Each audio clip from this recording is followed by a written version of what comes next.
Hi everyone, I hope you all are fine at your places.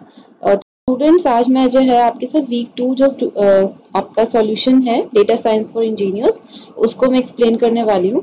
Week 1 भी मैंने almost बना लिया है बट उसकी वीडियो थोड़ी लंबी बनेगी, that's why I am going for this one, right.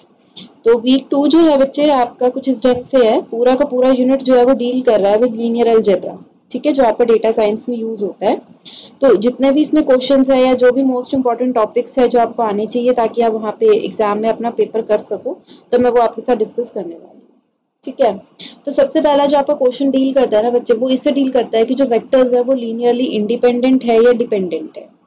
तो पहले आपको थोड़ा सा लीनियर अलजेब्रा का बैकग्राउंड पता होना चाहिए अगर हम लीनियर इंडिपेंडेंट और इंडिपेंडेंसी पे वर्क कर रहे हैं, तो पता भी हो कि बात क्या कर रहे हैं। देखो, सबसे पहले आपको ये पता होना चाहिए कि जब भी हम वेक्टर की बात करेंगे तो हम वेक्टर स्पेस की बात करेंगे। इसको आप ऐसे ले सकते हो कि बहुत बड़ा स्पेस है, ठीक है, बहुत बड़ा आप मान के चल सकते हो कोई एरिया है, ठीक है, जिस एरिया के अंदर आपके वेक्टर्स पड़े हुए हैं, ठीक है, और हर एक वेक्टर का कोई अपना कांस्टेंट भी होगा साथ में। मतलब अगर आप कह रहे हो कि मेरे कुछ नंबर्स हैं जो कि वेक्टर फॉर्म में है, तो उनके साथ कुछ वेक्टर होंगे और उनके साथ कुछ अटैच के होंगे, कुछ कांस्टेंट्स भी अटैच होंगे। तो बस वो यही बोल रहा है कि अगर मैंने बोला कि V be a vector space जिसके साथ आपका एफ अटैच है, यानी जितने भी कांस्टेंट्स है वो ये है, तो फाइनाइट सेट मान लो ये अल्फा 1 अल्फा 2 अल्फा एन तक आपके वेक्टर्स हैं और उस साथ में आपके स्केलर्स यानी आपके जो कांस्टेंट्स होते हैं वो इनके साथ अटैच है। तो इनको हम लीनियरली डिपेंडेंट कब बोलेंगे, जब ये इक्वेशन सेटिस्फाई हो रही है। अब ये इक्वेशन क्या कह रही है कि a1 और अल्फा 1 यानी कांस्टेंट और पहला वेक्टर प्लस कांस्टेंट और दूसरा वेक्टर प्लस कांस्टेंट और तीसरा वेक्टर, ऐसे करते करते जितने भी वेक्टर्स है अगर उन सबका सम जो है वो 0 हो।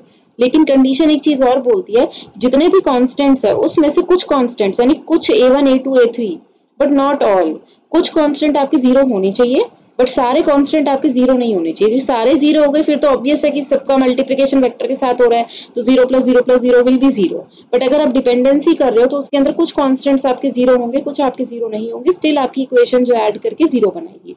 अगर ऐसा होता है तो वो लीनियरली डिपेंडेंट है। इंडिपेंडेंट जैसे इसका उल्टा बोलता है कि सेम चीज है, बहुत सारे वेक्टर्स है, उनके कांस्टेंट भी और प्लेन वेक्टर्स हमने लिखे हुए हैं, लेकिन इंडिपेंडेंसी कब है, जब इस इक्वेशन के अंदर आपकी जो a1 a2 a3 यानी जितने भी कांस्टेंट है अगर वो सारे के सारे आपके 0 है, इन दैट केस हम बोलने वाले हैं कि जो वेक्टर्स है वो आपके लीनियरली इंडिपेंडेंट है, ठीक है। ये आपकी डेफिनेशन है, इसका आपके क्वेश्चन सॉल्व करने से कोई भी रोल नहीं है, ठीक है, दोनों मैच नहीं करते, इसके बेसिस पे आप कोई भी क्वेश्चन सॉल्व नहीं कर सकते हो। तो ये बस डेफिनेशन पॉइंट ऑफ व्यू से ही आप रखना। जो एक्चुअल तरीका होगा सॉल्व करने का वो मैं आपको अब बता रही हूँ। जैसे ये प्रैक्टिस प्रॉब्लम है, मैंने अभी असाइनमेंट का क्वेश्चन शुरू नहीं किया है। जैसे मैं ये बोल रही हूँ कि आपके पास कुछ वेक्टर्स है, जैसे v1 है 1 2 1, v2 है 3 1 5 और v3 है 3 -4 7। ये सिंगल या वन डायमेंशनल वेक्टर ले सकते हो उसको, यानी वन डायमेंशनल मैट्रिक्स होता है ना जैसे, तो वो one dimensional matrix is a vector, ठीक है। तो सिंगल आपने वन डायमेंशनल वेक्टर ले लिया मैट्रिक्स की फॉर्म में। अब आपको ये बताना है कि ये तीनों वेक्टर्स जो है ये डिपेंडेंट है एक दूसरे के ऊपर या इंडिपेंडेंट है। देखो, आपको इसके दो तरीके होते हैं करने के। पहला तरीका क्या रहेगा, आप उसका डिटर्मिनेंट चेक करो, दूसरा तरीका किस पे रहेगा, रैंक चेक करो। वैसे कायदे से तो दोनों करने होते हैं but there will be some questions जिसमें आपको एक ही चीज चेक करने को मिल रही होगी, दोनों नहीं मिल रहे होंगे, ठीक है। तो डिटर्मिनेंट में आपकी क्या कंडीशन चेक करनी है, अब इन कंडीशंस की हेल्प से बहुत इजीली क्वेश्चन सॉल्व कर पाओगे। आप दो वेक्टर्स या तीन वेक्टर्स या चार मल्टीपल वेक्टर्स को आप डिपेंडेंट तब बोलोगे अगर उनका डिटर्मिनेंट जो है सॉल्व करने के बाद 0 आए। डिटर्मिनेंट कैसे निकालते हैं मैं अभी आपको बता दूंगी। अगर उनका जो आपका डिटर्मिनेंट है वो 0 नहीं आता तो आप उसको क्या बोलोगे, लीनियरली इंडिपेंडेंट बोलोगे।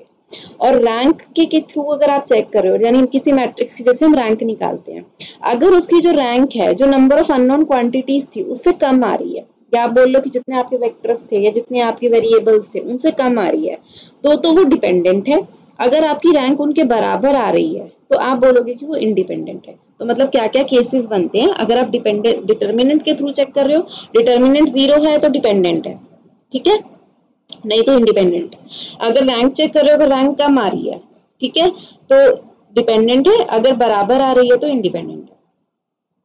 तो सबसे पहले देखो, अब इस क्वेश्चन को सॉल्व कैसे करोगे, अब डिटर्मिनेंट निकालने के लिए मैट्रिक्स तो बनाना पड़ेगा ना।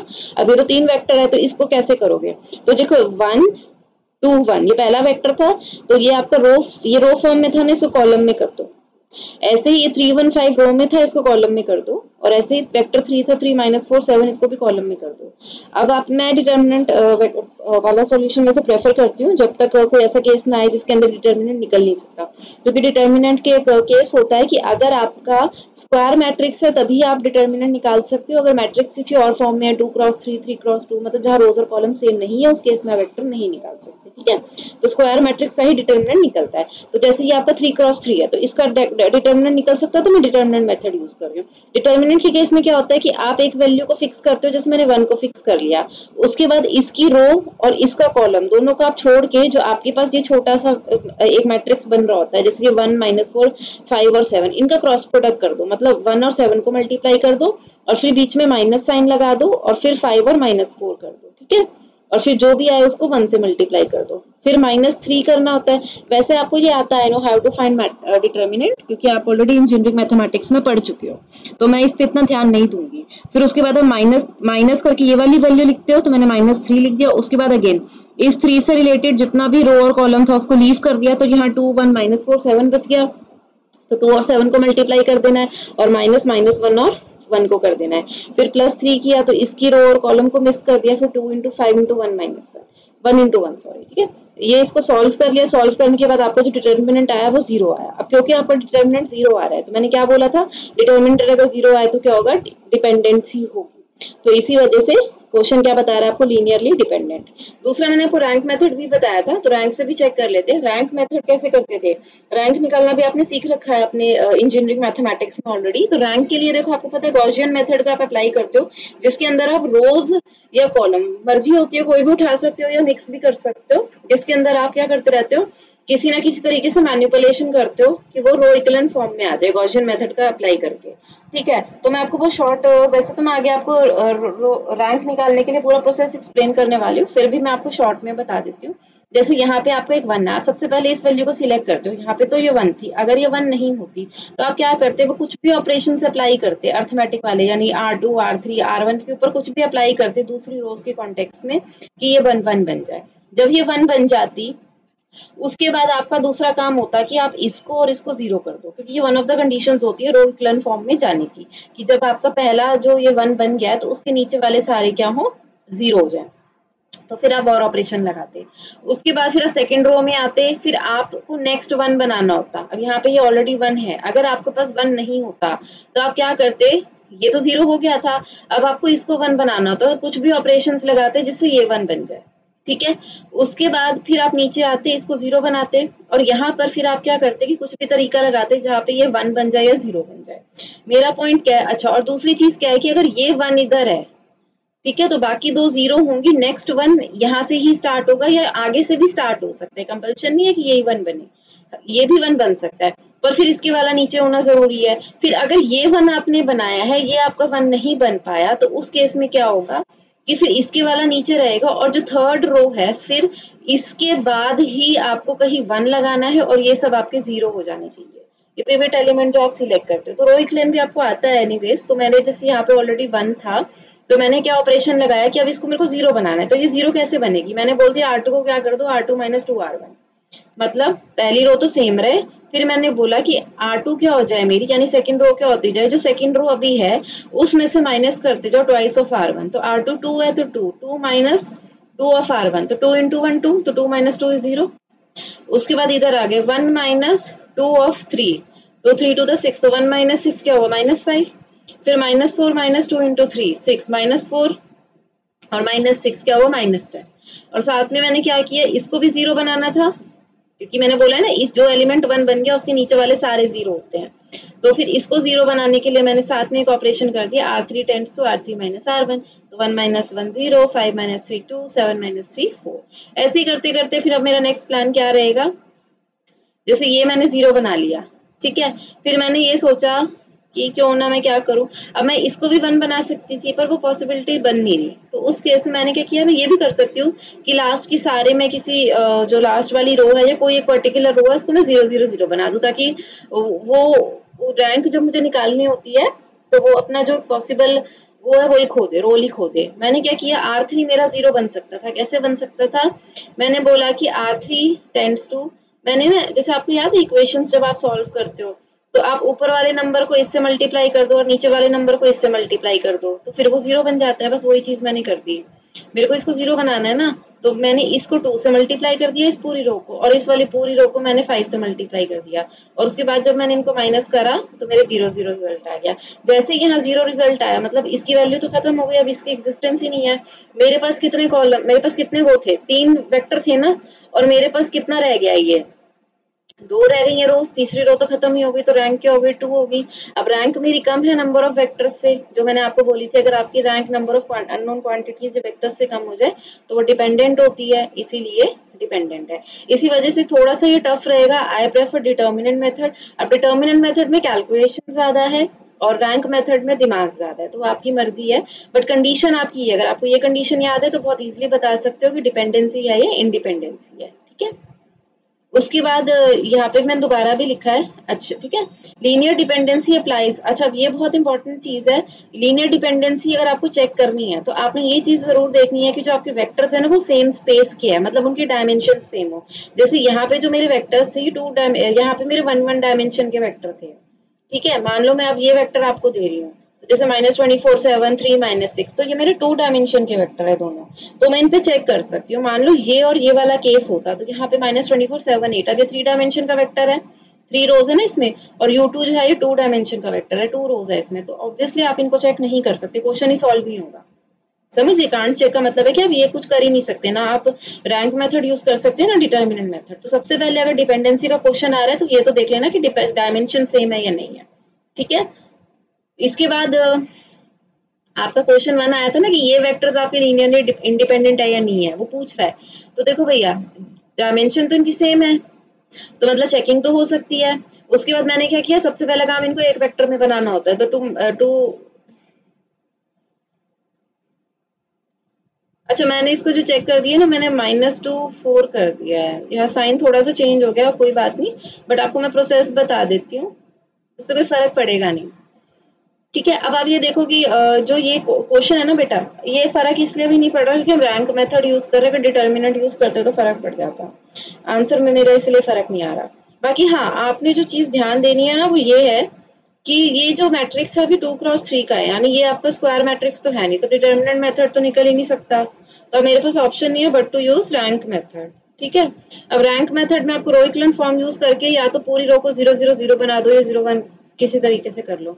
मैंने इसमें कुछ ऑपरेशंस लगाए जो मेरे को ठीक लगे, जैसे मैंने पहले क्या कर लिया कि ये पूरी मेरे को दिख रही थी कि ये 2 से डिवाइड हो सकती है, तो मैंने इसको 2 से डिवाइड कर दिया, ठीक है। उसके बाद मैंने यही किया कि R2 को मैं इसको 0 बनाने का मैंने ट्राई कर लिया, तो मैंने R2 + R1 कर दिया। वैसे मैं इसको भी मैं 1 बनाने का ट्राई कर सकती थी, मैंने यहाँ पे यानी इसको 0 कर दिया। उसके बाद मैं इसको 6 यहाँ 6 मिल रहा था, इसको 6 से भी डिवाइड कर दिया। अगर मैं इसको 1 बनाना चाहती तो मैं इसको भी 2 से डिवाइड कर सकती थी, उससे कोई फर्क नहीं पड़ता। बट द पॉइंट इज मेरा यहाँ पे भी कुछ वैल्यू रहता और यहाँ पे भी कुछ वैल्यू रहता, ठीक है। तो द थिंग इज कि रो आप रैंक आपकी 2 ही रहती, कोई भी पॉसिबिलिटी से ये पूरा आपका 0 नहीं बन रहा था, ठीक है। तो रैंक आपकी 2 है, लेकिन आपकी कॉलम आप ऐसे लगा सकते हो कि 3 है, या वेक्टर आपके 3 है, तो क्योंकि ये वैल्यूज मैच नहीं कर रही, रैंक कम है, ठीक है, तो इसलिए ये क्या रहेगा आपका लीनियरली डिपेंडेंट रहेगा, ठीक है, because you have more vectors than the dimension they can occupy, ठीक है। अच्छा, एक चीज और याद रखना कि जैसे 2 डायमेंशन वेक्टर है तो हम बोलते हैं कि वो R² स्पेस में रहेंगे। अगर 1 डायमेंशन वेक्टर है तो मैं कहूंगी वो R में रहेंगे। अगर मेरा 3 डायमेंशन वेक्टर होता तो मैं बोलती R³ में रहेंगे, वो उनका स्पेस बोला जाता है। हर डायमेंशन के वेक्टर को एक अलग से हम स्पेस दे देते हैं, ठीक है।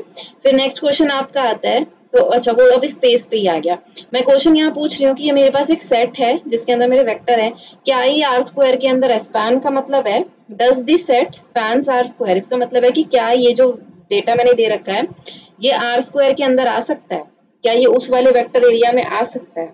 तो कंडीशन क्या रहती है, अगर आपको किसी भी वेक्टर को किसी वेक्टर स्पेस के अंदर चेक करना है कि वो उसमें रह सकता है या नहीं, तो वो तभी रह सकता है अगर वो लीनियरली इंडिपेंडेंट हो। और लीनियरली इंडिपेंडेंट की कंडीशन क्या थी कि डिटर्मिनेंट जो है वो नॉन जीरो होना चाहिए और रैंक जो है वो सेम होनी चाहिए। तो यहाँ पे आपका स्पेस क्या है, 2 है, तो यानी इसकी रैंक भी क्या होनी चाहिए, 2 होनी चाहिए। अगर मैं R3 के लिए चेक करती तो उसका एक तो डिटर्मिनेंट नॉन जीरो होता और उसकी रैंक 3 आनी चाहिए थी, ठीक है, क्योंकि वो उसका स्पेस जो था वो 3 था, तो वो उस एरिया में तभी रह सकता है अगर उसकी रैंक बराबर आती है। तो बराबर आने का मतलब है कि वो लीनियरली इंडिपेंडेंट होगा। तो लीनियरली इंडिपेंडेंट जो बिल्कुल प्रॉपर वाला होगा वो उसके अंदर आ सकता है, ठीक है। तो जैसे वेक्टर अब ये था, तो आपको मैंने बोल रखा है कि चेक, अब इंडिपेंडेंट या डिपेंडेंसी के लिए वही चीज है कि पहले एक हमको मैट्रिक्स बनाना होता है। मैट्रिक्स बनाने के लिए मैंने बोल दिया जो भी आपको सिंगल डायमेंशन के वेक्टर दे रखे होंगे कॉलम वाइज उनको अरेंज कर दो। जैसे ये 1 1 है तो ये यहाँ पे रो फॉर्म में है, मैंने इसको कॉलम फॉर्म में बनाया है। फिर ये 1 2 है, इसको मैंने अगेन कॉलम फॉर्म में बना दिया है, ठीक है। अब मैंने इसका डिटर्मिनेंट निकाल लिया, तो 1 into 2 minus 1 into 1 तो आ गया। डिटर्मिनेंट 1 आ रहा है, डिटर्मिनेंट नॉन जीरो है। अब मैं रैंक निकालती हूँ। रैंक निकालू तो रो इक्विवेलेंट फॉर्म में यूज करूँ। जैसे यहाँ पे 1 है, मेरे को अब इसको 0 बनाना है, तो मैं R2 minus R1 कर दूं, ये आ गया। अब किसी भी केस में अगर मैं दोबारा R2 minus R1 करूंगी तो ये तो 0 बन जाएगा, लेकिन फिर इसकी वैल्यू -1 हो जाएगी, ठीक है। तो इसीलिए अब कोई भी और तरीका नहीं है जिससे मैं इस वैल्यू को हटा सकूं या इस रो को एलिमिनेट कर सकूं। इसी वजह से अब क्या है, इसकी रैंक 2 ही रहेगी, मतलब 1 और 2 रोज है ना, तो रैंक भी 2 होगी। और चेकिंग मेरे को R2 के लिए करनी थी, तो क्योंकि ये 2 और ये 2 बराबर आ रहा है और डिटर्मिनेंट मेरा 0 नहीं आ रहा है, इसलिए ये लीनियरली इंडिपेंडेंट है और इसीलिए उसके अंदर रह सकता है, ठीक है। तो स्पैनिंग वाला क्वेश्चन में आपको बस लीनियरली इंडिपेंडेंट चेक करना होता है। तो सेकंड क्वेश्चन भी आपका हो गया, ठीक है।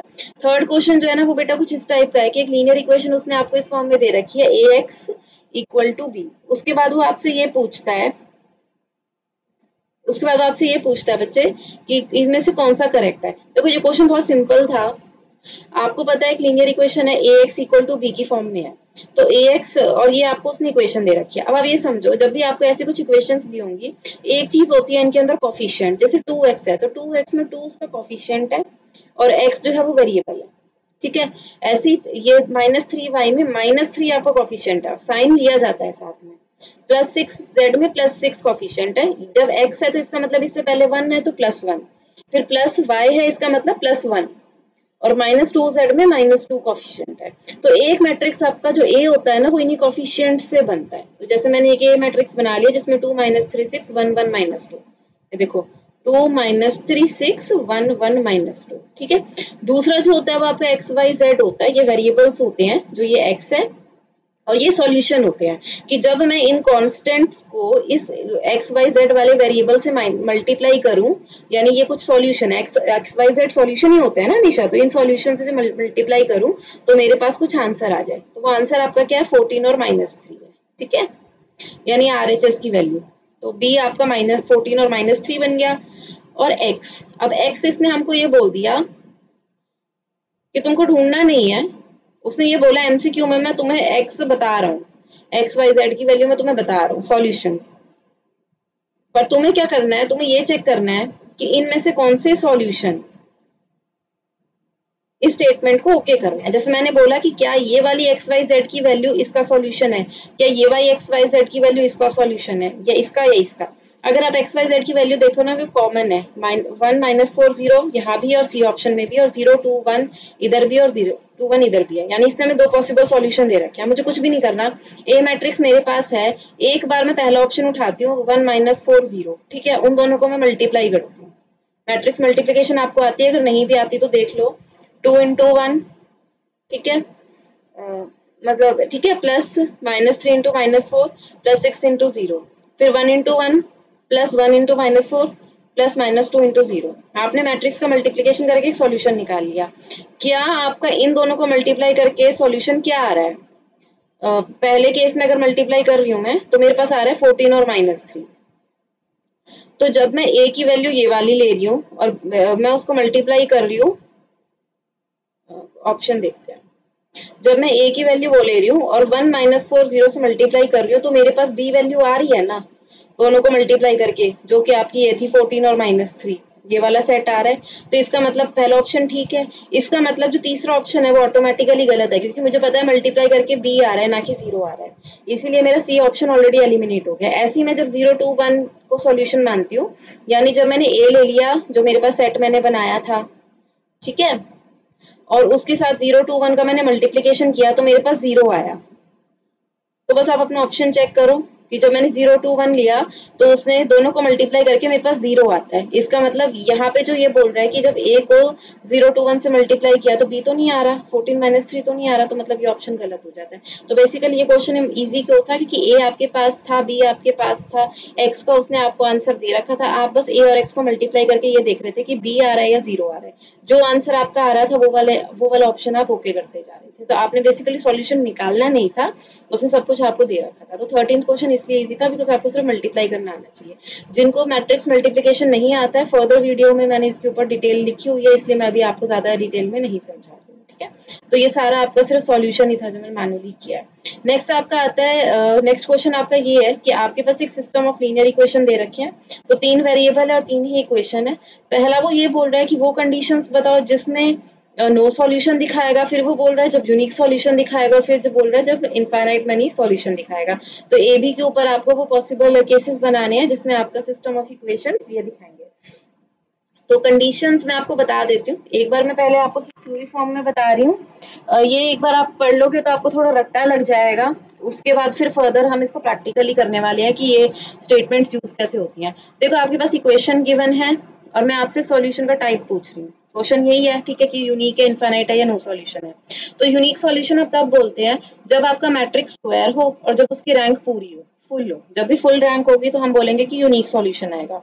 इनफाइनाइट मैनी सॉल्यूशन मैं उस केस में बोलूंगी जब, अच्छा, यूनिक सॉल्यूशन के केस में जो आपका ये है ना कंसिस्टेंसी होती है, आपकी इक्वेशन सिस्टम जो है इक्वेशंस का वो कंसिस्टेंट है। इनफाइनाइट मैनी सॉल्यूशन के केस में भी आपका जो सिस्टम ऑफ इक्वेशंस जो है ना वो कंसिस्टेंट है, पहली बार। और बहुत सारे सॉल्यूशंस हो सकते हैं, मतलब आपको बहुत सारे सॉल्यूशन आपको उस इक्वेशन में आप डाल के कोई ना कोई आप आंसर जनरेट कर सकते हो, मतलब वेरिएबल के ज्यादा ऑप्शंस आपके पास हो सकते हैं, तो इसलिए हम उसको इनफाइनाइट मैनी सॉल्यूशन बोलते हैं। और अगर आपको सॉल्व करना है तो बस आपको इतना याद रखना है कि जो रैंक है ना वो पूरी नहीं होगी, फुल रैंक नहीं होनी चाहिए। जैसे यूनिक सॉल्यूशन में फुल रैंक है ना, इनफाइनाइट सॉल्यूशन में फुल रैंक नहीं है, ठीक है। और एक चीज और होती है, but does not have a row of zeros in augmented part. अभी ऑगमेंटेड पार्ट क्या है वो मैं आपको बताऊंगी, बट आप मैट्रिक्स को ऑगमेंटेड मैट्रिक्स में कन्वर्ट करोगे तो ऑगमेंटेड मैट्रिक्स जो है वहाँ जीरो नहीं होना चाहिए और रैंक फुल नहीं होनी चाहिए, मतलब रैंक थोड़ी सी कम होनी चाहिए। जैसे लीनियर इंडिपेंडेंसी में कम थी ना, कंप्लीट रैंक नहीं थी, तो यूनिक सॉल्यूशन में आपकी रैंक फुल है, इनफाइनाइट में आपकी रैंक फुल नहीं है और ऑगमेंटेड पार्ट में जीरो नहीं है। नो सॉल्यूशन कब है, जब आपकी इनकंसिस्टेंसी है, मतलब आप कुछ ऐसा बोल रहे हो कि एक साइड मैट्रिक्स का अगर जीरो आ रहा है तो दूसरी साइड आप मैट्रिक्स का बोलोगे कि वहां पे जीरो नहीं आ रहा है। तो जब इस टाइप का आपका इनकंसिस्टेंसी होती है तो आप क्या बोलते हो कि वहां सॉल्यूशन ही नहीं है। अब ये मैंने मैट्रिक्स का क्या डिवीजन किया है ये मैं फर्दर आपको बताऊंगी। इसके अलावा मैं आपको इतनी देर से रो इक्लन फॉर्म कर रही थी तो मैं वो भी आपको बता देती हूँ। ये वो रूल्स है जो आपको फॉलो करने हैं। सबसे पहले आपको स्टार्टिंग पॉइंट स्टार्ट करना होता है, तो जैसे मैंने आपको बताया था किसी भी मैट्रिक्स का जो टॉप मोस्ट पॉइंट होता है 1 1 वाला, तो आपको सबसे पहले उसको 1 बनाना होता है, आपको वहां से शुरुआत करनी होती है, ठीक है। तो वो आपका पिवट हो जाता है। उसके बाद आपको क्या करना है, उसको 1 बनाने के बाद आपको ये देखना है कि उस पिवट के नीचे जितने भी है ना वो सारे जीरो हो जाए, तो मतलब उसके बाद जितनी भी वैल्यूज है वो जीरो है। फिर जब आप नेक्स्ट रो के अंदर आओगे तो नेक्स्ट रो में आप जो अगला वहां 1 बनाना शुरू करोगे वो जो पहले 1 था उसके राइट साइड पे वो 1 होगा, ठीक है। बस वो आपको थोड़ा सा ध्यान रखना है। तो जैसे एक एग्जांपल दे देती हूँ, और ये आपको करना है कि आप ऑपरेशंस अप्लाई कर सकते हो किसी भी टाइप के रोज के ऊपर। तो जैसे ये 1 2 -1 2 4 -3 एंड दिस, तो सबसे पहले आपको यहाँ से शुरू करना है। अब ये तो 1 है तो आपको बाकी के दो नीचे वाले आपको 0 करने हैं, ठीक है। तो आपने जैसे कह दिया R2 - ट्वाइस R1, तो ये 0 बन गया। इसके बाद अब आपको इसको 0 करना है, कुछ भी ऑपरेशन अप्लाई करो, जैसे ये तो ऐड करके 0 बन रहा था तो ये बन गया। अब इसके बाद क्या है, मान लो अब यहाँ पे 1 था, अब जो अगला 1 आया है वो यहाँ आया है। अगर यहाँ पे कोई 1 आता तो फिर वो यहाँ आ सकता था, यहाँ आ सकता था, कहीं भी आ सकता था, पर इसके नीचे नहीं आएगा। और मान लो अगर यहाँ 1 आ जाता तो फिर इसके नीचे वाले को आप 0 कर देते, मतलब जो आप 1 बना दोगे उसके नीचे फिर सारी 0 रहेंगी। और जो नेक्स्ट रो में, अब वो नेक्स्ट रो का मतलब सब्सिक्वेंट नेक्स्ट रो नहीं है, वो कहीं पे भी नेक्स्ट रो हो सकती है। उसके बाद जो भी 1 आएगा वो इसकी राइट साइड पे ही मिलना चाहिए, इसके बिलो नहीं हो सकता। तो ये रूल होता है आपका, ठीक है। तो all the entries below the pivot are 0 and each leading entry is the right of the leading entry, ठीक है। तो हर उसके बाद जो एंट्री आएगी वो इसके राइट पर ही होगी। तो रो इक्विवेलेंट ऐसे करते हैं। अब जो हम आज चलते हैं कि हमारा जो सिस्टम ऑफ इक्वेशंस था, मैंने आपको रूल्स बताए थे जो कि क्या करना है आपको, ऑगमेंटेड मैट्रिक्स और बहुत भारी भरकम शब्द यूज कर लिए, करना नहीं है 10 मिनट का काम है।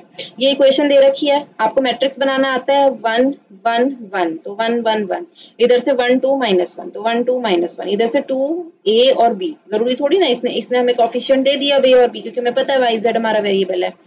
इसके साथ ना आपको एक लाइन बनानी होती है अब जब भी आप इक्वेशंस को सॉल्व करोगे, सिस्टम ऑफ इक्वेशंस को, कि सॉल्यूशन क्या निकल रहा है उनका, और जो आपको ये वाला जो पार्ट दे रखा होता है ना, ये यहाँ लिख दोगे। तो ये जब कंप्लीट आप दोनों को इकट्ठा लिखते हो तो उसको हम बोलते हैं ऑगमेंटेड मैट्रिक्स। अब आपको क्या करना है, पहले जो भी आप चीज कर रहे थे वो सिर्फ इतने पे अप्लाई कर रहे थे ना, अब जो भी आप ऑपरेशन लगाओगे रो इक्विवेलेंट फॉर्म में करने के लिए वो आप दोनों पे लगा दोगे। मतलब जो आप इधर कर रहे हो ना सेम चीज आप इधर भी कर दोगे, चारों पे लगेगा। तो मैंने क्या किया, मैं इसको रो इक्विवेलेंट फॉर्म में कन्वर्ट कर रही हूँ। सबसे पहले अगर मुझे सॉल्यूशन निकालना है तो सबसे पहले मेरे को यहाँ 1 मिला है, तो मुझे इसके नीचे वाले को 0 करना है। तो मैं क्या कर रही हूँ, R2 - R1। तो जैसे ही मैंने R2 - R1 किया, ये मेरा 0 बन गया, और यहाँ पे भी किया मैंने उस चीज को, ठीक है। तो 1 - -2 विल बी 3। उसके बाद मुझे क्या करना है, अब इसको 0 करना है। तो मैं क्या कर सकती हूँ, R3 tends to twice minus R3 tends to R3 - 2R1, तो 2 - 2 इसको कर दिया तो 0, बाकी के भी ऐसे ही कर लिए। ये बन गया मेरा इधर तक। उसके बाद मुझे क्या करना है, अब ये देखो यहाँ पे ये 1 था, इसके नीचे 0 आ गई। अब नेक्स्ट 1 यहाँ पे, अब क्योंकि ये 1 है तो मुझे इसके नीचे वाला अब क्या करना पड़ेगा, 0 बनाना पड़ेगा। तो अगर इसको 0 बनाना है, इसका मतलब मैं क्या करूँ, a - 2 जो मैंने आपको बताया है, इसको 1 से मल्टीप्लाई कर दो और इसको a - 2 से मल्टीप्लाई कर दो और फिर माइनस कर दो। बस वही चीज करी मैंने, R3 tends to R3 minus a - 2 R2। ऐसे ही करते थे ना लीनियर इक्वेशन में, कि इसके आगे का कोएफिशिएंट है उसको मल्टीप्लाई कर दो और जो यहाँ पे उससे मल्टीप्लाई कर दो फिर माइनस कर दो, तो माइनस हो जाता था और वो चीज 0 बन जाती थी। तो बस वही वाला कॉन्सेप्ट हमने यूज कर दिया। तो ये करते ये वाली वैल्यू 0 हो गई और अकॉर्डिंगली इधर चेंजेस आ गए। अब इसके बाद मैंने ना ये वाली चीज यहाँ सिंप्लीफाई कर दी है और ये वाली चीज मैंने यहाँ सॉल्व कर दी है। आप खुद से प्रैक्टिस करना और फिर बाद में आंसर चेक कर लेना। तो सॉर्ट करते ही आपके पास ये मैट्रिक्स ऐसे आ गया। अब मुझे उसने ये बोला था, क्वेश्चन समझो, उसने उससे कंडीशन पूछी है ए एंड बी के लिए जिसपे ये नो सॉल्यूशन दे रहा है। मतलब वो मुझे नो सॉल्यूशन तो बता रहा है, वो कह रहा है तो मुझे ए बी की कंडीशन बता। तो मुझे पता है कि इसमें नो सॉल्यूशन है, मुझे सॉल्यूशन ढूंढना नहीं है क्योंकि मुझे नो सॉल्यूशन पता है। तो नो सॉल्यूशन में इनकंसिस्टेंसी करनी है। इनकंसिस्टेंसी में मैंने बोला था ना, एक पार्ट आपका 0 होगा, एक पार्ट 0 नहीं होगा, मैं ऐसे ही बोल रही थी। तो बस ये वाला पार्ट जो होता है इसको हम 0 करते हैं और ये वाले पार्ट को हम 0 नहीं करते। तो मैंने लिख दिया 12 - 3a is not equal to 0। इसको सॉल्व किया, 3a इधर पहुंच गया, a को डिवाइड कर दिया, इसका मतलब a नॉट इक्वल टू 4 है। एक कंडीशन ये बन गई और दूसरी कंडीशन में 2a + b - 6, बाकी सब तो 0 है, it should be equal to 0। तो ये दो कंडीशन आपकी ऑप्शन में थी, ठीक है। तो ये आंसर ऐसे निकला। अगला क्वेश्चन वो मेरे से पूछ रहा है कि क्या कंडीशंस हो यूनिक सॉल्यूशन के लिए, ठीक है। तो यूनिक सॉल्यूशन में मैंने आपको क्या बोला था कि रैंक फुल होनी चाहिए, मैट्रिक्स स्क्वायर होना चाहिए। अच्छा, फुल रैंक को आप इनवर्टेबल मैट्रिक्स भी बोलते हो, ठीक है। तो यूनिक सॉल्यूशन के लिए तो यानी यहाँ तक का जो प्रोसेस है ना कि रो इक्विवेलेंट फॉर्म तक का जो आपको निकालना, ऑगमेंटेड मैट्रिक्स बनाना है और ये सब करना है, तो ये सेम ही है। हम इसी जो रो इक्विवेलेंट फॉर्म आती है इसी से जजमेंट करते हैं कि सॉल्यूशन कैसे होगा, ठीक है। तो ये मेरे पास रो इक्विवेलेंट फॉर्म है। अब उसने मुझे बोल रखा है कि इसमें यूनिक सॉल्यूशन है, तो ये बता ए बी का क्या सिस्टम रहेगा। अब मैंने आपको क्या बोला, यूनिक सॉल्यूशन है तो वैल्यूज कंसिस्टेंट होगी और उसका एक ही आउटपुट होगा, एक ही आंसर होगा, यानी आंसर तो होगा। तो इसका मतलब मैं ये डेफिनेटली बोल रही हूँ कि ये चीज 0 तो नहीं होगी, क्योंकि अगर यहाँ 0 हो गया तो फिर तो कुछ आउटपुट ही नहीं निकलेगा। कंसिस्टेंसी है तो ये चीज और ये चीज सेम निकलेगी। जैसे यहाँ मुझे इनकंसिस्टेंसी दिखानी थी नो सॉल्यूशन के लिए, तो मैंने बोला कि इस चीज को 0 करो, इस चीज को 0 मत करो। तो उल्टा कर दिया ना कि यहाँ 0 आ रहा है यहाँ नहीं आ रहा, तो वो इनकंसिस्टेंट हो गया, यानी कोई सॉल्यूशन नहीं बन रहा। अब यूनिक के केस में मैं कह रही हूँ सॉल्यूशन आएगा और एक आएगा, क्योंकि सॉल्यूशन आएगा और एक आएगा तो सॉल्यूशन तो आना है, इसका मतलब 0 तो कर नहीं सकते। इसको 0 कर दिया तो ये तो सारे ही रो खत्म हो गई आपकी, तो इसलिए ये नॉट इक्वल टू 0 रहेगा। समझ के सॉल्यूशन क्या बना कि ये वाली जो वैल्यू है it should be not equal to 0।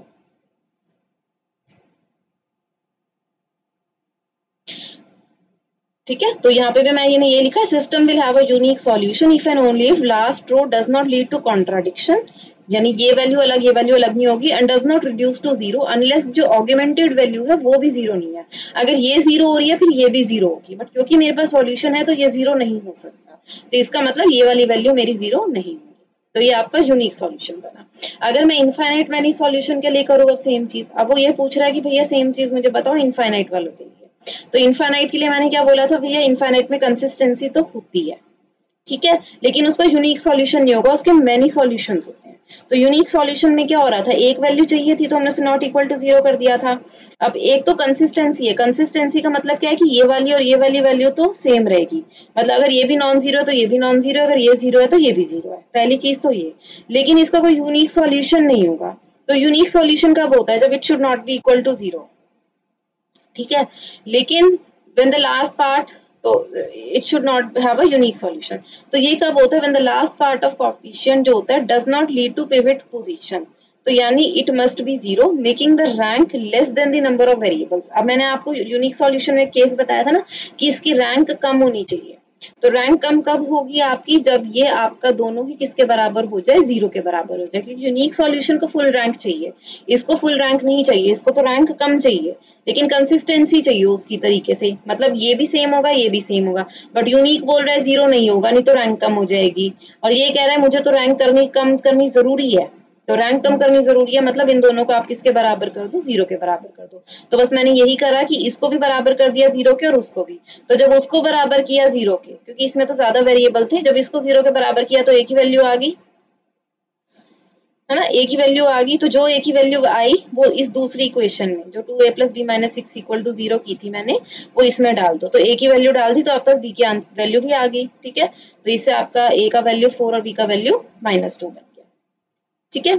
इसके बाद अब आता है आपका 7th क्वेश्चन। 7th क्वेश्चन आपका क्या बोलता है बच्चे, कि आपके पास मैंने एक इक्वेशन थी ax = b, उसमें 4 वेरिएबल आपके लग रहे हैं x1 x2 x3 x4, मतलब x1 x2 x3 x4 के कॉरस्पॉन्डिंग हमने गॉसियन एलिमिनेशन मेथड लगाया ऑगमेंटेड मैट्रिक्स का, और हमने रो इक्विवेलेंट फॉर्म बना ली। बेसिकली मैंने आपको बोल दिया था ना कि रो इक्विवेलेंट फॉर्म के लिए गॉसियन एलिमिनेशन मेथड लगाते हो, और ऑगमेंटेड मैट्रिक्स ये वाला आपको पता ही है, मैं सारी वैल्यूज टर्म्स पहले एक्सप्लेन कर चुकी हूँ। तो बेसिकली आपको एक ना रो इक्विवेलेंट फॉर्म उसने दे दी है, जो आप ऊपर पूरा प्रोसेस कर रहे थे, अब आपको वो नहीं करना। अब वो आपसे ये बोल रहा है कि आप ये बताओ कितने फ्री वेरिएबल है इसके अंदर। फ्री वेरिएबल वो वेरिएबल होता है जो कोई भी वैल्यू ले सकता है, मतलब इनफाइनाइट मनी सॉल्यूशन करवा सकता है। जो फ्री वेरिएबल वो होता है, मतलब उसमें कोई भी वैल्यू आ सकती है। तो ये रो इक्विवेलेंट फॉर्म है। देखो फ्री वेरिएबल्स का ना आपके पास एक फॉर्मूला होता है, वो होता है टोटल नंबर ऑफ वेरिएबल्स। तो टोटल नंबर ऑफ वेरिएबल्स तो 4 है, उसमें से माइनस करने होते हैं आपको पिवट कॉलम। अब पिवट कॉलम कौन से होते हैं, पिवट कॉलम वो वाले होते हैं जो रो इक्विवेलेंट फॉर्म में ना 1 वाली केस सेटिस्फाई कर रहे होते हैं। जैसे इस वाले केस में 1 है उसके नीचे 0 है तो चलेगा, इसमें 1 है उसके नीचे 0 है तो भी चलेगा, ठीक है। इसके नीचे 1 है ना, और ये भी चल जाएगा, ठीक है। तो ये आपका कौन सा बन गया, रो इक्विवेलेंट फॉर्म। एक मिनट,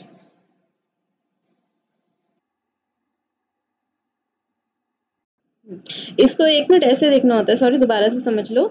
जैसे रो को देख के कॉलम को देखना होता है। जैसे ये जो 1 है इस रो में है, ये सारा 0 नहीं है, तो ये इस कॉलम का पार्ट बन गया, तो ये पहला कॉलम बना।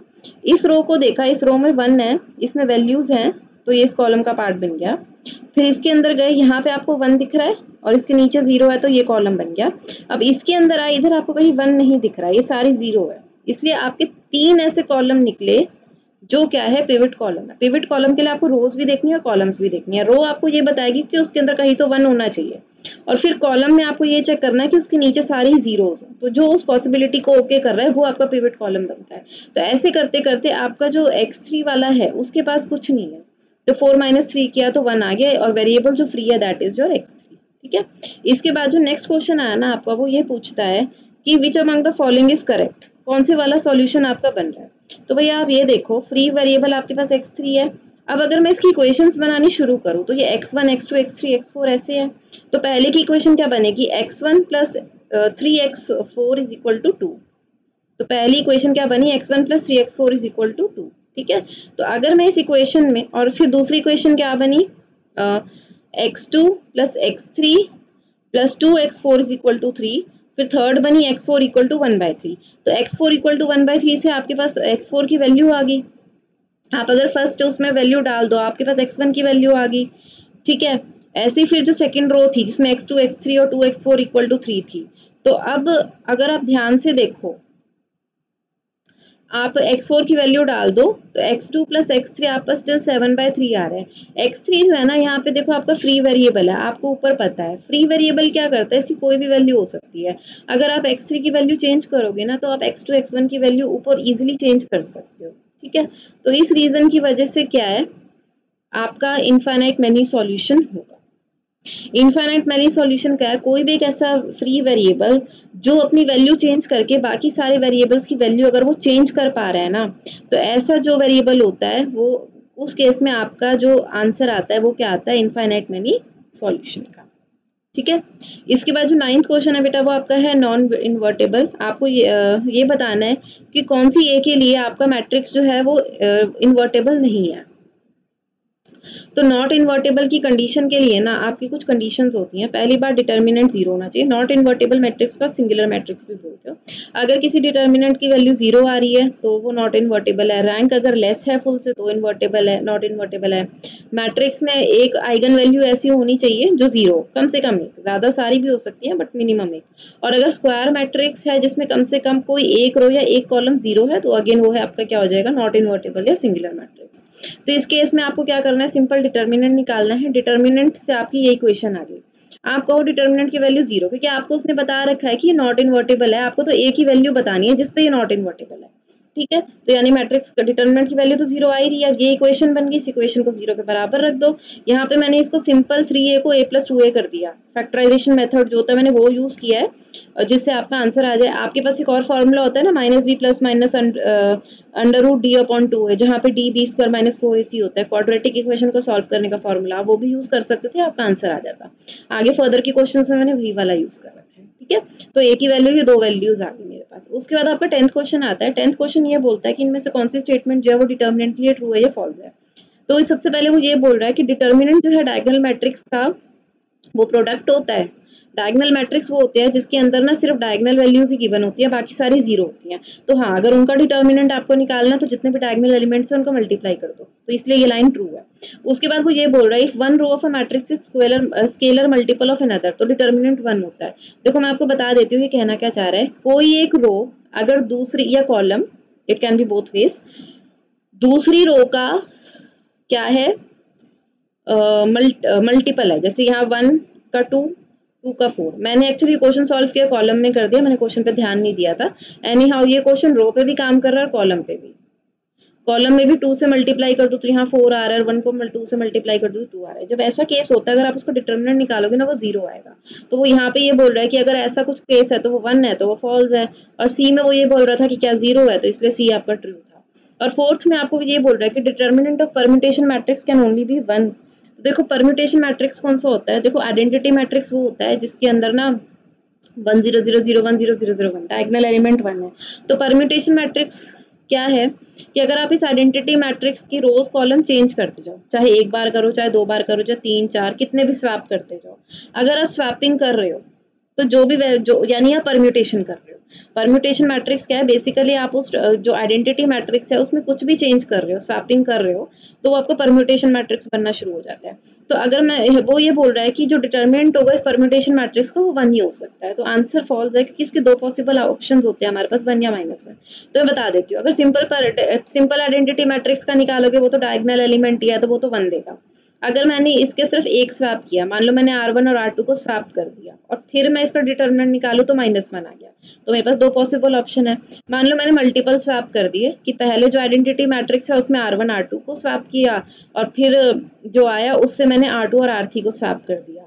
अब जब मैं इसका डिटर्मिनेंट निकाल रही हूँ तो फिर 1 आ रहा है, ठीक है। तो इवन परम्यूटेशन, तो मतलब मेरे पास 1 और -1 दो ऑप्शंस बचते हैं। तो नॉर्मली ये देखा गया है कि अगर इवन परम्यूटेशन करती हूँ, मतलब इवन बार स्वैपिंग कर रही हूँ तो उसका +1 आता है। अगर ऑड बार स्वैपिंग करूंगी तो उसका जो डिटर्मिनेंट है वो -1 आता है, ठीक है।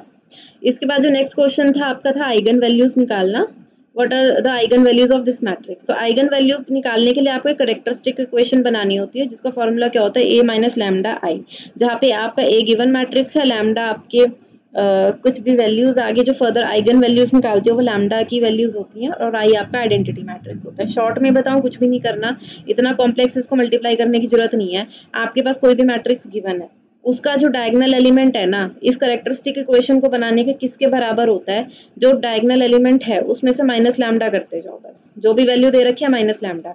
क्योंकि देखो लैम्डा इंटू आइडेंटिटी मैट्रिक्स, आई मतलब 1 0 0 1 0 1 0 0 0 1, तो जब लैम्डा को उससे मल्टीप्लाई करोगे और सारा ए में से उसको माइनस करोगे ना, तो मतलब इसमें से उसको माइनस करने बैठोगे तो फाइनल रिजल्ट यही आएगा कि जो हर बार जो आपके डायगोनल एलिमेंट है ना उसमें से लैम्डा माइनस हो जाएगा। तो इसलिए शॉर्ट में करना तरीको करो कि हम एग्जाम दूसरे वाला दे रहे हैं, ऑप्शनल, हमको वो तो एग्जाम दे नहीं रहे, ठीक है। ये आपको कैरेक्टरिस्टिक इक्वेशन बनानी होती है और इस कैरेक्टरिस्टिक इक्वेशन का जो डिटर्मिनेंट है वो हमको 0 करना होता है और उसके बाद जो लैम्डा की वैल्यूज आती है वही आपकी आइगन वैल्यूज होती हैं। तो बस वही करना है, ये जो वैल्यू आई इसका डिटर्मिनेंट निकाल दो। अब इसका डिटर्मिनेंट बहुत खतरनाक निकलेगा, मैं पहले ही बता दूं। तो ये सारी मैंने कैलकुलेशन खुद करी है, आपको पता ही है कि इसको बाहर रखना है और इस रो और इस कॉलम को छोड़ देना है, this into this minus this into this, फिर -8 करना होता है, फिर ये रो और ये कॉलम छोड़ के 4 into this minus this into this करना होता है, फिर +16 करके ये this into this minus this into this करके वो सारा सॉल्व करना है, ठीक है। तो ये आप सारा देख सकते हो, ये सारा सॉल्व करके जो मेरी इक्वेशन आई थी ना वो ये आई थी -λ³ -5λ² -3λ + 9, और ये मेरे को आइगन वैल्यूज के लिए किसके बराबर रखनी थी, 0 के। तो मैंने क्या किया था, माइनस कॉमन ले लिया था क्योंकि इस साइड 0 है तो कोई फर्क तो पड़ता नहीं, और माइनस इसको दे दिया और इसको λ³ + 5λ² + 3λ - 9 कर दिया था। अब क्योंकि ये क्यूबिक इक्वेशन है, यहाँ से देख लेना इसको सॉल्व करने का तरीका। सबसे पहले अगर आपको कोई क्यूबिक इक्वेशन सॉल्व करनी है, ये सब आपने सीख रखा है मैथ्स में, तो एनी हाउ मैं ज्यादा डिटेल में नहीं बता रही हूँ, बट फिर भी एक रिकॉलिंग जरूर दे रही हूँ कि सबसे पहले आपको क्या करना होता है, कोई एक हिट एंड ट्रायल मेथड से लैम्डा की वैल्यू दिखानी होती है जिससे ये इक्वेशन बराबर हो जाए। मतलब कोई लैम्डा की वैल्यू इसमें सेट करो जिसपे ये राइट हैंड साइड के बराबर यानी 0 के बराबर आपको दे। तो जब मैंने λ1 रखा था ना, तो जो आंसर आया था वो 0 आया था, राइट हैंड साइड पे भी 0 था, इसका मतलब λ = 1 एक सॉल्यूशन मेरे को मिल गया। उसके बाद मैं क्या करती हूँ, इसको फिर मैं λ-1 कर लेती हूँ और मैं जो मेरे पास ये वाली वैल्यू होती है इन दोनों को डिवाइड करती हूँ। अब डिवाइड करने का सिंपल सा तरीका होता है कि जैसे यहाँ λ³ है और इसका पहला वेरिएबल क्या है, लैम्डा, तो λ³ को लैम्डा से डिवाइड करो, λ² आया ना, बस λ²। अब क्या करना है, लैम्डा इंटू लैम्डा, ये λ² इंटू लैम्डा, λ³ बन गया और λ² - 1, ये -λ² बन गया। और यहाँ आपको साइन चेंज करने होते हैं, ये वाला डिवीजन आपको आता ही होगा क्वाड्रेटिक वाला, तो इस ठीक है, इस साइन चेंज करने के बाद ये कट हो जाता है और ये प्लस प्लस प्लस होता है, तो ये 6λ² बन गया। उसके बाद जो ये बाकी का वैल्यू है ये ऐसे ही उतार लो, उसके बाद 6λ² को लैम्डा से डिवाइड कर दो, 6λ बचा, तो उस वैल्यू से आपने इसको करना है, तो 6λ यहाँ तो स्क्वायर ही आएगा, प्लस माइनस माइनस 6λ बन गया। अब यहाँ पे फिर से साइन चेंज करते हैं और ये कट जाएगा और ये जो वैल्यू आई और जो यहाँ से बची, इस तरीके से अब जो ये आपके पास आया ना, तो दिस इंटू दिस ये बनेगा आपके पास बेसिकली। तो मैंने क्या किया, अपनी जो क्यूबिक इक्वेशन थी उसको मैंने क्वाड्रेटिक में चेंज कर लिया, तो मैं इसको λ-1 और ये लिख सकती हूँ। अब जो ये है ये क्वाड्रेटिक इक्वेशन है, क्वाड्रेटिक इक्वेशन को सॉल्व करने के लिए मैंने आपको क्या बोल रखा था, -b + -√d/2 का फॉर्मूला यूज करना है, और d यहाँ डिस्क्रिमिनेंट होता है, वो होता है b² - 4ac। अब ये याद रखना यहाँ प्लस माइनस दोनों है, तो अगर मान लो आंसर 0 भी आ रहा है तो वो 2 बार 0 माना जाएगा, जो भी आंसर आएगा वो प्लस के लिए भी होगा और माइनस के लिए भी होगा, ठीक है। तो मैंने जहाँ जैसे यहाँ 1 मेरा a है, 6 क्योंकि यहाँ +6 है इसलिए 6 मेरा b है और 9 मेरा c है, तो वो सारी वैल्यूज डाल के मैंने इसको सॉल्व किया। तो अब ये देखो जैसे यहाँ सॉल्व करके -3 आया, तो क्योंकि ये प्लस के लिए भी था और माइनस के लिए भी था, इसीलिए मेरा जो आंसर आ रहा है वो 2 बार लिखा जाएगा। तो मेरी आइगन वैल्यूज जो है, एक तो 1 बनी थी जो पहला सॉल्यूशन आया था मेरा, एक वो, और 2 जो मेरे को -3 वहां से मिले, ठीक है। तो मेरी 3 आंसर आएंगे।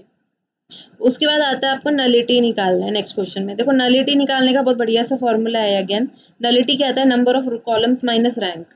तो कॉलम कितने हैं यहाँ पे, 4 कॉलम है इसमें, ठीक है। आप बस अब रैंक निकालने के लिए आपको रो इक्विवेलेंट फॉर्म यूज करनी है, तो आपको पता ही है यहाँ 1 है, अब आपको इसको 0 बनाना था, तो आपने इसको अकॉर्डिंगली जो भी आपको ठीक लगा आपने उसके अकॉर्डिंग इसको माइनस कर दिया। मतलब बेसिकली आप कुछ भी तरीका लगा सकते हो, आपको यहाँ 0 बनाना है, ठीक है। रो इक्विवेलेंट फॉर्म आ गई, रैंक आपको पता चल गई 2 है, फर्दर आप इसमें कुछ नहीं कर सकते क्योंकि देखो ये पूरा आपका 0 बन गया, जो मैंने ये ऑपरेशन लगाया है ना, R2 माइनस 3R2, इससे क्या हुआ, जो ये पूरी ये रो थी ये खुद ही पूरी 0 हो गई, तो अब आपकी रैंक क्या बन गई, 2 बन गई। 2, कॉलम 4 थे, रो 2 थी, तो आपको 2 आ गया। अब ये जो ऑपरेशंस है ये आपको खुद सोचने हैं, ये कोई आपको नहीं बता सकता। बस यहाँ से आपको एक हिंट पता चल सकता है कि खुद के ऊपर भी ऑपरेशन तुम कर सकते हो, ठीक है। तो number of columns minus rank is your nullity. तो बेसिकली आपको रो इक्विवेलेंट फॉर्म इधर यूज करनी होती है। उसके बाद आपका लास्ट क्वेश्चन आया है, उसके अंदर आपको क्या करना है, आपके पास एक मैट्रिक्स है, वो बोल रहा है कि आइगन वैल्यूज जो होंगी ना वो ए ट्रांसपोज के कॉरस्पॉन्डिंग निकलेंगी और वो हो जाएंगी ए बी सी, मतलब आपकी 3 आइगन वैल्यूज आएंगी, ये तो आपको पता चल गया। और वो तीनों निकलेंगी कौन से मैट्रिक्स से, A into A transpose, A T मतलब ट्रांसपोज है उसका, और फिर जो ए बी सी की वैल्यूज मिल रही होंगी उसे ये फाइंड करना है।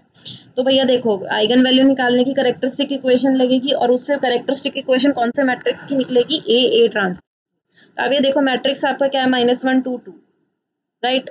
ट्रांसपोज निकालोगे तो रो को कॉलम और कॉलम को रो में करते हो, तो ये कॉलम है तो रो बन गया, रो में चेंज कर दिया इसको, तो ये आपका ट्रांसपोज हो गया।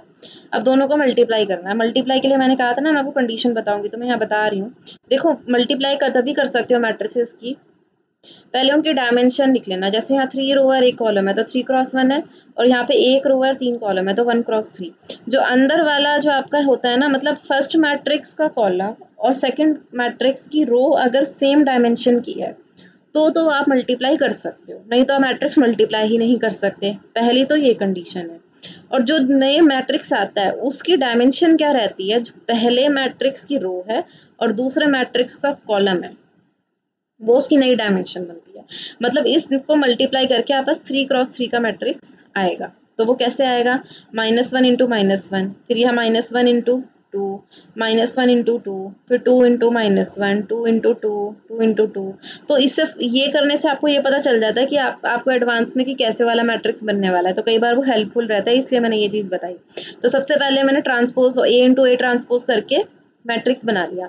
मैट्रिक्स बनाने के बाद मैंने बोल दिया कि इसकी मुझे कैरेक्टरिस्टिक इक्वेशन बनानी होती है। कैरेक्टरिस्टिक इक्वेशन के लिए मैंने क्या बोला है कि जो डायगोनल एलिमेंट होता है बस उसमें से लैम्डा माइनस कर दिया करो, तो बस लैम्डा माइनस कर दिया।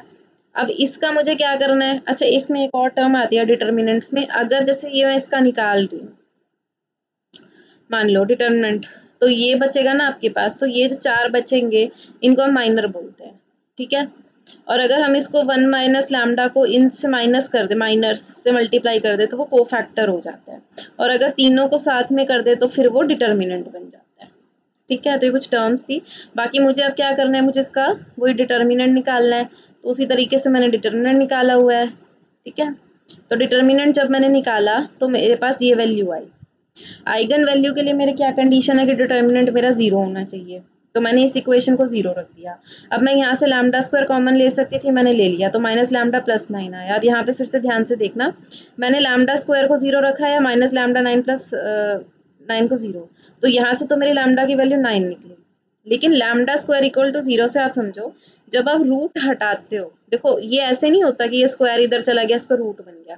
बेसिकली आपको दोनों साइड रूट करना पड़ेगा, जो एक्चुअल तरीका होता है। तो एक्चुअल तरीके के अंदर रूट जो होता है ना, हमेशा आपको पॉजिटिव आंसर भी देता है और नेगेटिव आंसर भी देता है, बट 0 को हमेशा पॉजिटिव भी लेते हैं, 0 नेगेटिव में होता नहीं। इसी वजह से आपने जब यहाँ से रूट हटाया तो आपको 0 के 2 आंसर मिले, तो यानी आपका ए भी 0, बी भी 0 और जो सी आया है वो आपका 9 आया है। तो अब जब आप यहाँ पे वैल्यूज डालोगे तो टोटल आंसर, क्योंकि ए भी 0 है, बी भी 0, अब यहाँ बी 0 है, सी 9 भी है, तब भी 0 ही बनेगा। सी 9 भी ले लिया पर ए भी 0 है, तो आंसर आपको ओवरऑल क्या बनेगा, 0 बनेगा। तो आई होप आपको ये समझ में आया होगा। ये सॉल्यूशंस थे जो बहुत इजीली आप क्लियर कर सकते हो, क्योंकि ये सब आपने ऑलरेडी पढ़ रखा है। तो क्लास आई होप, और यहाँ पे आपकी असाइनमेंट भी खत्म होती है, तो क्लास आई होप आपको सॉल्यूशन समझ में आए होंगे। बाकी वीक्स के भी मैं जल्दी से डालने वाली हूँ, तो अभी ऑलरेडी 48 मिनट्स की वीडियो हो चुकी है। तो बाय, टेक केयर।